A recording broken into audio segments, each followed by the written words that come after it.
Bonjour Lina. Bonjour. Comment ça va? Ça va bien, ça va bien. Ok.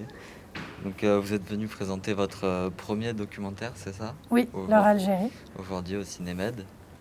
Et donc on se demandait comment vous est venue cette idée? Comment Du film. Ouais, c'est ça. Alors, bon, déjà, c'est la première française, donc c'était super émouvant de le présenter ici. Euh, c'est un film. En fait, j'avais toujours eu envie de filmer ma grand-mère, que j'ai toujours considérée une femme et une figure énigmatique très forte. Et je me posais toujours la question de comment elle avait réussi à vivre cette vie, parce qu'elle est arrivée d'Algérie en France à 17 ans et s'est retrouvée propulsée dans un endroit qu'elle ne connaissait pas, une langue qu'elle ne connaissait pas. Et elle a toujours été pleine de rire quand elle me racontait des histoires, même quand c'était tragique. Donc je me posais toujours la question de son parcours. Voilà, c'était toujours dans un coin de ma tête, mais je ne pensais pas vraiment en faire un film. Et en fait, il y a 4 ans, j'ai appris que mes grands-parents, donc Aïcha et Mabrouk, se séparaient après 62 ans de mariage. Donc Aïcha avait à l'époque 80 ans et Mabrouk avait 85 ans.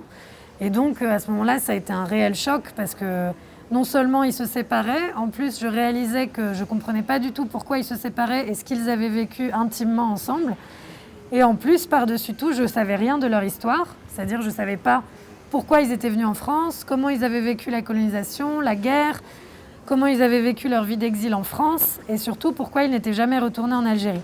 Donc en fait, le film est né vraiment de ce besoin vital de comprendre leur histoire et à travers leur séparation intime, de comprendre ce qu'ils ont vécu et de retrouver un peu l'Algérie en eux dont ils ne parlaient pas. D'accord. Est-ce que vous avez des souvenirs avec vos grands-parents? Des souvenirs? Ouais, J'en ai quand plein. quand vous étiez petite notamment. Oui, Ouais. surtout en fait, quand ils se sont séparés, mon premier réflexe a été de re-regarder toutes les cassettes d'enfance. Ouais. Parce que mon père filmait énormément quand on était jeunes, avec mes grands-parents. Et donc, je revoyais tous ces moments que je passais chez eux, où il y avait plein de signes et de marques de culture algérienne partout. Et ça a aussi réveillé en moi des questions, parce que je me suis dit, mais en fait, j'ai baigné dans ça, et pourtant, ils n'en parlaient jamais. Donc, qu'est-ce que ça veut dire? Où est passée l'Algérie? Qu'est-ce qui reste de l'Algérie? Et voilà, mes souvenirs avec mes grands-parents, c'est des souvenirs de petite fille, mais aussi des souvenirs de silence. Oui, d'accord. Et est-ce que vous avez pu redécouvrir un peu vos grands-parents en faisant ce documentaire? J'ai pu redécouvrir, j'ai pu mieux les comprendre, j'ai pu découvrir aussi, en fait, en essayant de comprendre leur séparation et en cherchant l'Algérie en eux, j'ai découvert ce que j'appelle l'arrachement du déracinement. J'ai découvert une douleur Ouais. que je soupçonnais, mais je ne me rendais pas compte à quel point elle était présente, à quel point il y avait une plaie qui était encore ouverte, qui était cette douleur du déracinement, de quitter si jeune son pays, de quitter si jeune sa famille. Et donc j'ai redécouvert leur histoire, leur douleur, et aussi redécouvert leur force, à quel point ils ont réussi à surpasser pour ma grand-mère, et à quel point mon grand-père, pour le coup, lui, s'est plutôt renfermé dans son silence.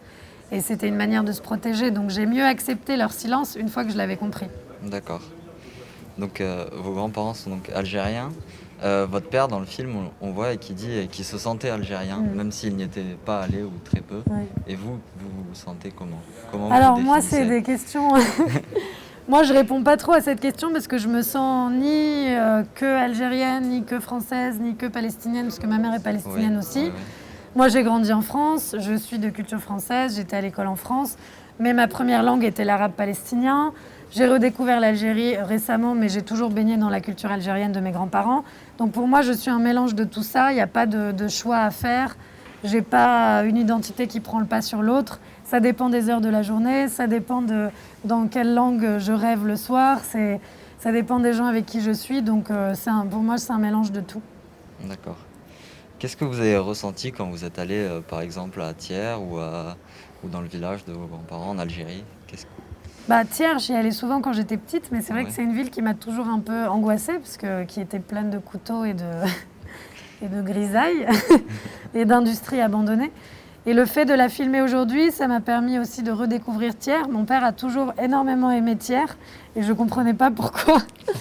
Et en fait, j'ai redécouvert la ville, j'ai redécouvert aussi son histoire.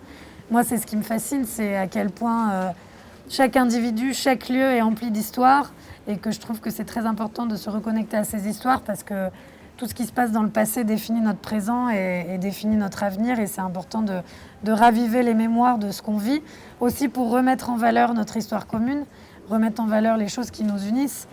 Et l'Algérie, c'est pareil. C'est-à-dire que pour moi, c'était un territoire fantasmé, lointain, un peu flou. Le fait de pouvoir poser mon pied dans le village de mes grands-parents, ça ne veut pas dire que je le connais, ça ne veut pas dire que je suis chez moi, mais ça me permet de me réancrer dans leur histoire et dans notre histoire, de leur ramener des images, de nous réconcilier avec le passé, de nous reconnecter entre eux et surtout de mieux trouver sa place entre les lieux, de refaire des ponts entre les lieux. D'accord. Donc on va parler de votre père un peu, Ouais. Zinedine Salem. Alors lui, il est embêtant avec ça, mais c'est Zindine. Il Zinedine. n'aime pas Zinedine. Ah, ok, autant pour moi. Pas de problème. Et donc on le voit quand même pas mal dans le film. Et on voit dans les images d'archives que c'est lui qui tenait la caméra. Est-ce que c'est un peu lui qui vous a transmis cette passion? C'est sûr. Alors mon père, je pense qu'il n'était pas très conscient de ce qu'il faisait à l'époque parce qu'il filmait énormément. Et c'est aussi pour ça que je lui pose la question dans le film, de pourquoi il filmait tout ça. Ouais. Et lui me dit que c'est pour garder des traces. Moi, c'était un héritage très important pour moi, ces images et tout ce qu'il a pu faire. Surtout mon père, j'avais pas forcément pensé à le filmer quand j'ai pensé au film au début, mais finalement c'était nécessaire de le filmer aussi. Il a tout de suite accepté et soutenu mon initiative et il a tout de suite accepté que je filme ses parents, sa vie, mes grands-parents et lui. Et au-delà de mon père, mes 2 parents sont comédiens, donc ils m'ont forcément transmis le cinéma, même si moi, quand j'étais plus jeune, j'ai un peu rejeté le cinéma en me disant c'est pas pour moi, mes parents font ça, moi je vais faire autre chose. Donc j'ai fait des études d'histoire, de sciences politiques. Et puis finalement j'y suis revenue parce que tout ce dont on s'imprègne quand on est jeune, ça nous poursuit. Et j'ai accepté et j'ai surtout embrassé le fait que c'était aussi un médium qui était important pour moi et que j'avais envie d'explorer. Et donc, vous étiez un peu à la recherche de vos origines en faisant ce documentaire Alors, plus que de mes origines, parce qu'en soi, je les connais, c'était plus ma place dans le monde, ma place entre ces 2 pays, ma place dans la famille, la place de ma famille dans l'histoire. C'est au-delà de juste connaître ses origines, quoi, parce que de toute façon, l'origine, elle est là. Elle est là, elle est transmise. Et elle disparaît pas et elle disparaîtra jamais. C'est-à-dire même quand on rejette d'où on vient, on fait une action contre. C'est-à-dire c'est pas juste on oublie, c'est-à-dire on décide d'oublier. Donc c'est là et c'est ancré en nous et ça sera toujours ancré en nous.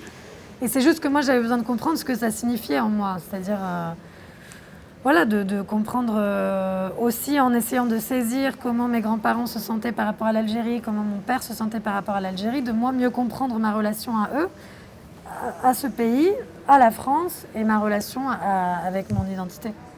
D'accord. C'était compliqué de faire ce documentaire? C'est toujours compliqué de faire des films, mais j'ai eu de la chance d'être soutenue, j'ai eu de la chance de trouver une production, Agathe Film, j'ai eu la chance d'avoir trouvé un distributeur qui veut sortir le film au cinéma, j'ai eu un parcours... il faut se battre, il faut avancer, il ne faut pas lâcher, mais j'ai eu beaucoup de chance.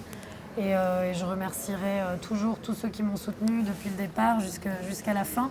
Et surtout, en premier lieu, ma famille qui a accepté que je la filme, qui m'a soutenue, qui a toujours été bienveillante. Donc, c'était compliqué, mais à la fois, j'ai été portée par beaucoup d'amour et de bienveillance. Donc, c'était très important. En tout, le projet, ça a duré combien de temps?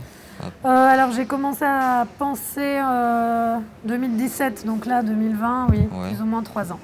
D'accord. Ouais.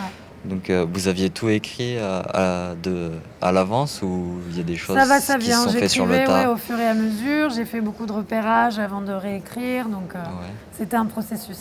D'accord. Merci pour tes questions. Merci à vous. Et bon courage. Vous de même. Au revoir. Au revoir. Merci.